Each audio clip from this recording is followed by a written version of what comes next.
Hola amigos, ¿qué tal? Sean ustedes bienvenidos a la entrevista. Hoy se encuentra con nosotros José Manuel Villalpando, un historiador y divulgador de la historia que yo en lo personal admiro mucho.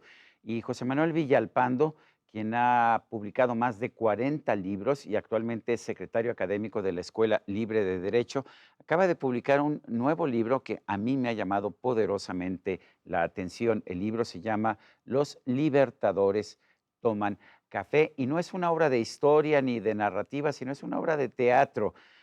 José Manuel, es teatro, pero al mismo tiempo es una obra de teatro que parte de un hecho histórico. ¿Es real o no es real? Gracias, Sergio. Te aprecio muchísimo esta entrevista, por supuesto, con mi admiración total hacia ti y por todos tus trabajos. Y respondiendo, mira, los libertadores toman que es un hecho histórico, auténtico, real y cierto. Se encontraron en Londres, en un café, José de San Martín, el libertador de Chile y de Perú, y también Agustín Iturbide, el libertador de México, exactamente el día 10 de mayo de 1824. Es decir, la víspera de que Iturbide parta de Inglaterra con destino a México, donde finalmente será fusilado una vez que desembarque. El hecho es histórico, sabemos de él por varias fuentes directas, también auténticas, como por ejemplo los informes que los espías que seguían a cada uno de los dos personajes, enviados tanto por el gobierno de México como por el gobierno de las Provincias Unidas de Buenos Aires en aquel tiempo, aún no existía la Argentina, los dos gobiernos tenían la seria preocupación de saber qué hacían estos dos personajes que habían sido libertadores, pero que sin embargo habían coincidido ambos en exponer proyectos monárquicos para el gobierno con mano vigorosa, como ellos mismos señalaban, de estas dos naciones, en el caso de Perú y en el caso de México. Les preocupaba muchísimo esta intención que pudieran tener ambos de restablecer sus ideas monárquicas en América, y por eso los dos gobiernos habían seguido. Tuve la fortuna de encontrar los documentos probatorios de estas reuniones expedidos por ambos espías, tanto en el archivo de la Secretaría de Relaciones Exteriores de México como en el Ministerio también de Relaciones Exteriores de Argentina. Es decir, se encontraron.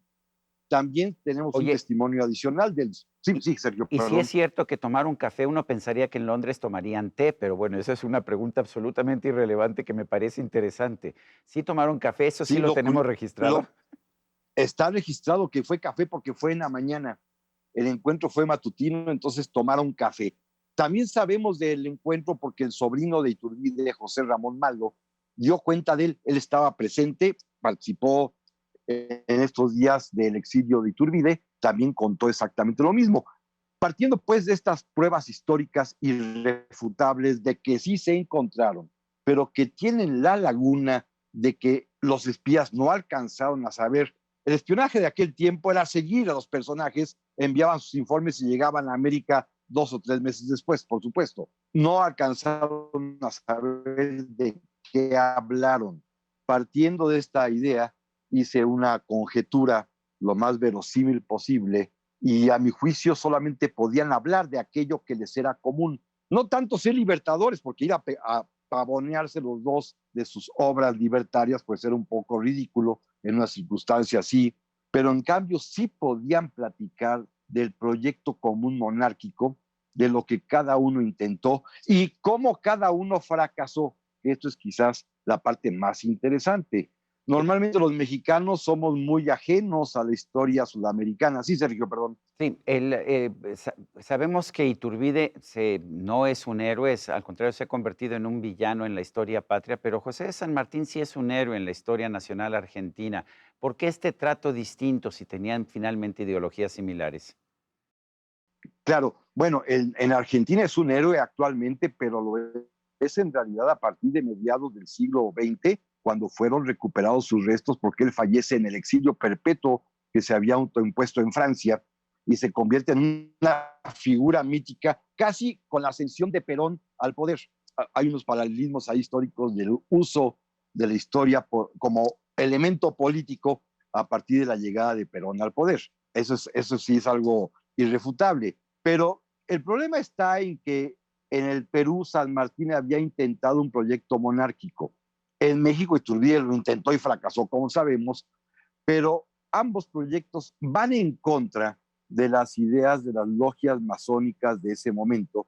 Y uno pensaría que norteamericanas, pero no, las propias logias masónicas iberoamericanas que se habían fundado en España, llamadas los Caballeros Racionales, que tenían dos propósitos que ellos mismos han declarado y están bien publicados, que son primero lograr las independencias de las naciones de Iberoamérica, de la madre patria común que es España, y segundo, establecer en todas esas naciones el modelo republicano de gobierno.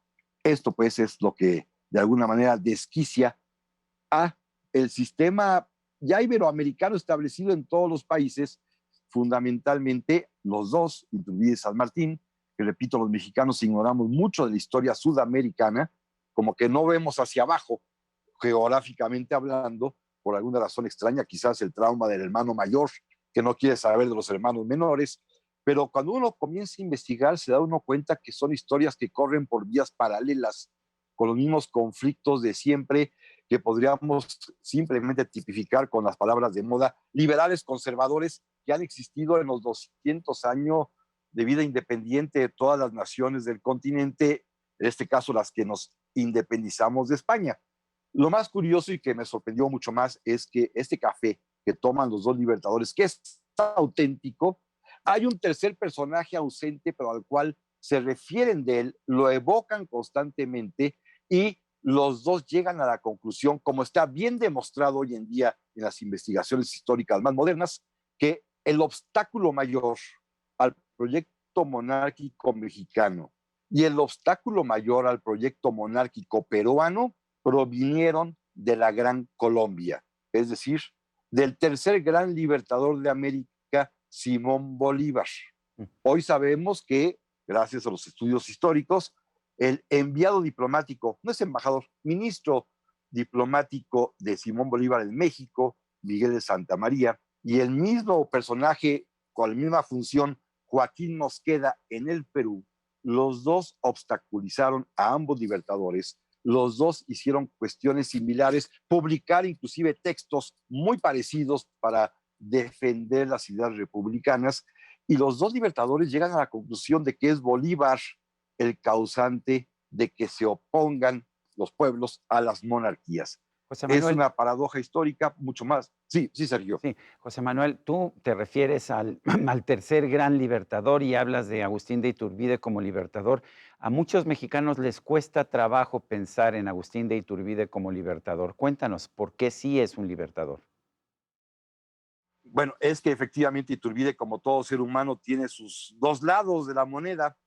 Nadie puede discutir su actuación como libertador de México. Él consumó la independencia con ideas monárquicas que en su momento fueron avaladas por la mayoría y con una pues campaña pacífica más o menos de solamente 3 pequeñas batallas sin gran derramamiento de sangre, porque él prefería, como decía, derramar tinta, y convenció a todo el mundo de la independencia, que le ganó la ambición indudablemente. Después él mismo modificará los postulados del Plan de Iguala, donde había pedido que se invitara a un monarca ya hecho y derecho, como él dijo, para evitar los atentados funestos de la ambición. Se dejó tentar y él, después en los tratados de Córdoba, modificará esta petición, la posibilidad de que sea monarca de México el que las Cortes, el Congreso mexicano designe. Se dejó ganar indudablemente, ¿eh? Es decir, es un personaje que lo tentó la ambición,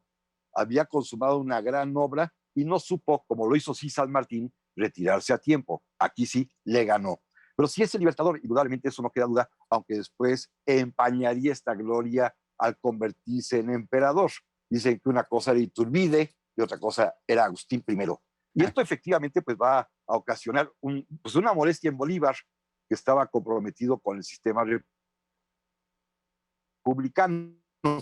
La gran paradoja es que muchos años después de Iturbide, San Martín en el exilio, Simón Bolívar tendrá a su lado como ayudante personal al hijo de Agustín de Iturbide, una gestión que realizó la mamá de este muchacho, la viuda de Iturbide, directamente con Bolívar, porque en México no querían darle empleo, Bolívar lo admite a su lado, y cuando le preguntaban a Bolívar por qué tenía a ese muchacho ahí, si era hijo de un emperador destronado, Bolívar contestaba: para que me recuerde la suerte de su padre, Mm. porque a Bolívar, también estudiando un poquito de historia de Iberoamérica, muchísimas veces le ofrecieron coronarse y él lo rechazó siempre, diciendo que sus principios eran republicanos y que nuestros pueblos no soportarían las monarquías. Pero sin embargo, y en palabras textuales de Bolívar, porque debo aclarar, Sergio, que el libro, todas las palabras que dicen Iturbide, San Martín y Simón Bolívar, todas absolutamente están tomadas de sus documentos originales,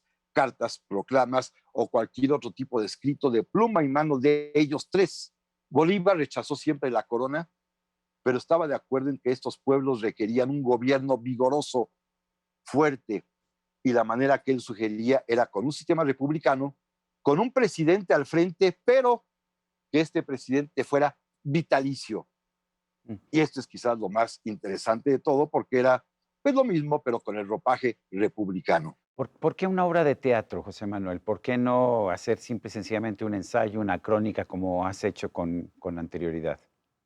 Así es, esta vez intenté un camino nuevo para mí, porque me daba la circunstancia de que se trataba de un hecho histórico cierto, del cual había que conjeturar qué dijeron, que ocurre en un lapso no mayor de 2 horas, que no tiene acción, que no tiene movimiento, sino únicamente palabras y sentimientos.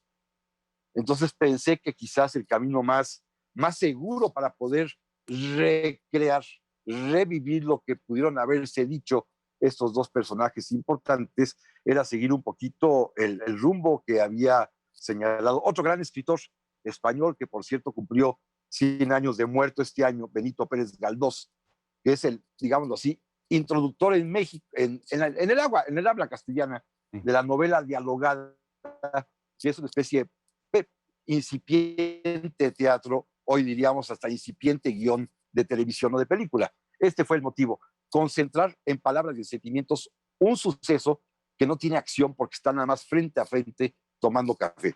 Bueno, aquí lo interesante es que todos los diálogos en la obra son diálogos o son parte de pronunciamientos reales de San Martín, de Agustín de Iturbide, ¿no es así?